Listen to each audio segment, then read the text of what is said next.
नमस्कार, मैं हूं मनमोहन भट्ट। नैनीताल हाई कोर्ट के फैसले के खिलाफ अब पुष्कर सिंह धामी की सरकार सुप्रीम कोर्ट की तरफ रुख करने जा रही है। साथ साथ महिलाओं को राज्य की सरकारी सेवाओं में 30% क्षैतिज आरक्षण मिलता रहे, इसके लिए वो अध्यादेश लाने की भी तैयारी कर रही है। नैनीताल हाई कोर्ट ने फिलहाल 30% आरक्षण जो महिलाओं को मिलता है उस पर रोक लगाई हुई है। इससे राज्य सरकार की परेशानी थोड़ी बड़ी हुई है।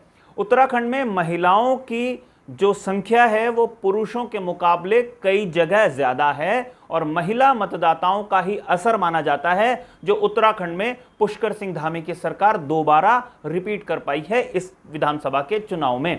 इसलिए महिलाओं के आरक्षण पर अगर कुठाराघात होता है तो इससे राज्य सरकार की किरकिरी हो सकती है। इसलिए राज्य सरकार अब एक तो अध्यादेश लाने की तैयारी कर रही है और सुप्रीम कोर्ट में मजबूत पैरवी करेगी नैनीताल हाई कोर्ट के फैसले के खिलाफ। उत्तराखंड में महिलाओं को, उत्तराखंड मूल की महिलाओं को 30% क्षैतिज आरक्षण प्राप्त है।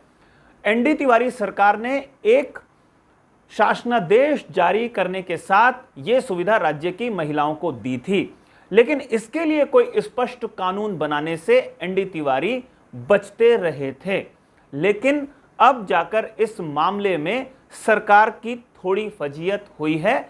दूसरे राज्यों की महिलाओं ने इस आरक्षण को नैनीताल हाई कोर्ट में खुली चुनौती दी थी। इसके बाद हाई कोर्ट ने इस पर सुनवाई की थी।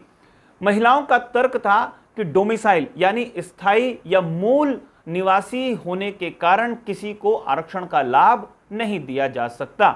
लेकिन उत्तराखंड सरकार ने 4-5 ऐसी दलीलें इकट्ठी कर ली हैं जिसके आधार पर सुप्रीम कोर्ट में वो मजबूत पैरवी करने जा रही है।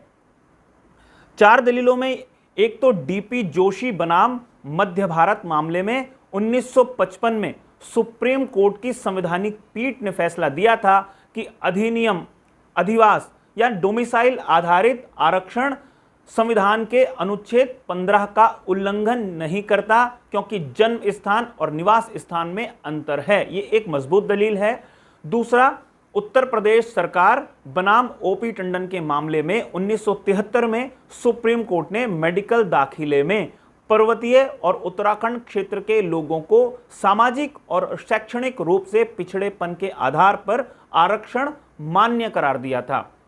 हरियाणा राज्य ने डोमिसाइल के आधार पर निजी क्षेत्र में स्थानीय उम्मीदवारों को 70% नौकरियां देने का कानून बनाया हुआ है।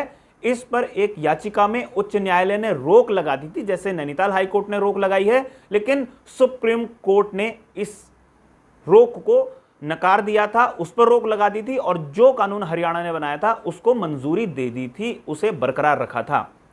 अब जानकारों का मानना है कि इस तरीके की 4 दलीलें तय कर ली हैं, सरकार ने पकड़ ली हैं और भौगोलिक आधार जो उत्तराखंड का है उसके आधार पर सुप्रीम कोर्ट में वो पैरवी करने जा रही है। अब देखना यह होगा कि सुप्रीम कोर्ट इस पूरे प्रकरण पर किस तरीके से संज्ञान लेता है।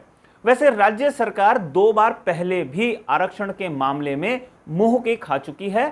खेल कोटे से आरक्षण दिया जाता था कुछ खिलाड़ियों को सरकारी सेवाओं में, उसे भी नैनीताल हाई कोर्ट रद्द कर चुका है।